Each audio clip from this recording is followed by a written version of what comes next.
бо ташаббуси президенти ҷумҳурии Тоҷикистон муҳтарам Эмомалӣ Раҳмон ва раиси шаҳри Душанбе муҳтарам Рустами Эмомалӣ муассисаи давлатии Тоҷикфилм дар асоси барномаи рушди кинои ҷумҳурии Тоҷикистон барои солҳои 2023-2027 бори аввал дар шаҳри Душанбе аз 15 то 19 октябр синамо ҷашнвораи якуми байналмилалии Душанбе тоҷи Сомонро таҳти шиори таърихи рушди тоҷикон баргузор менамоянд.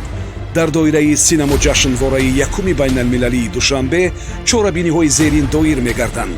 форум бахшида ба 120-солагии коргардони маъруфи кинои тоҷик Комил Ёрматов, намоиши филмҳои ватанӣ ва хориҷӣ, рӯзҳои кинои Русия ва Узбекистон, дарсҳои устод ва шогирд, рӯнамоии лоиҳаҳои синамоӣ, намоиши аксҳо бахшида ба шаҳри Душанбе таҳти унвони «Шаҳри ман, хонаи ман», ҷаласаи шӯрои директорони киностудияҳо ва нишасти матбуотӣ.